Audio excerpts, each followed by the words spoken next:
Man who built costly backyard trap reaps rewards.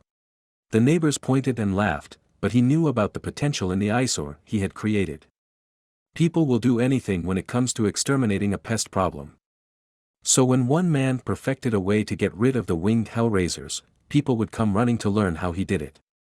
Tim started slowly, with small hacks he found on Google. He first wanted to address the mosquito problem. He made a few traps that looked out of MacGyver. But he'd only find that the answer to the problem was in his fridge all along.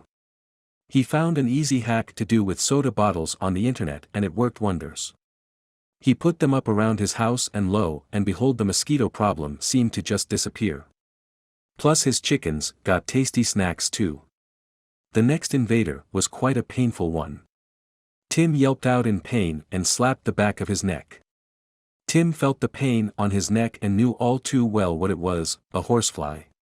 He hated horseflies with a passion. Anyone who has been on a wrong end of a horsefly bite knows the pain that it brings.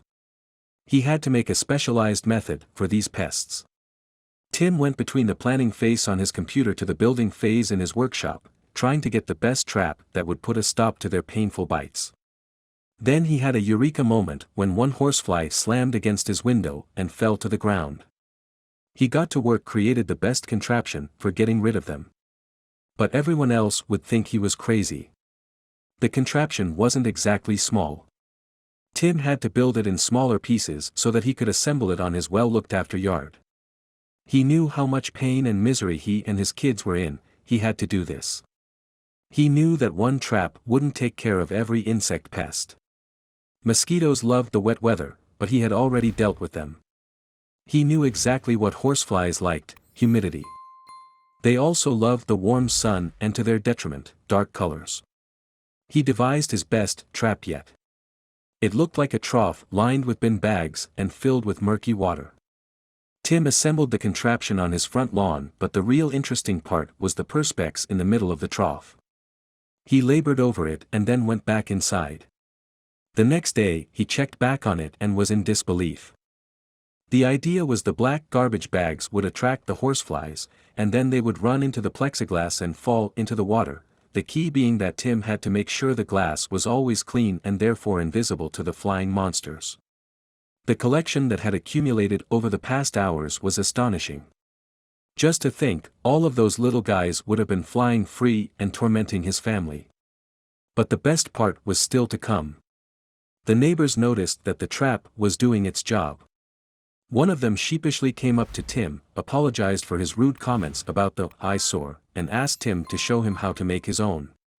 Tim wasn't going to keep this revelation to himself. So, he went one step further and uploaded the idea onto the internet.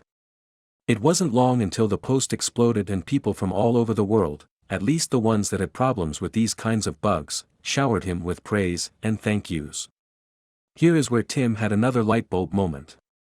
There was clearly a demand, but not everyone was handy. He rushed to patent the design and refine how it looked. Online sales were now the bread and butter for so many companies, so why not cash in on a small part? The orders came flying in and soon Tim's workshop became more than a place to putter. The best part? It got his kids involved in ways he would never imagine. They learned more about construction and begged to help him with their new, secret weapon. They even gave their own marketing ideas and experimented making their own traps. And to think, it had all started with a single bug bite. But what would they do with the money? Tim wasn't charging a lot, just enough to make a fair profit. The plan was to pay off some bills first. Then, he was going to squirrel away a bunch of it to save for a family vacation. Where? Any place that didn't have these kinds of bugs. Thank you for watching this fantastic story. Please tap one of the two videos on your screen for another amazing Wonder Stories.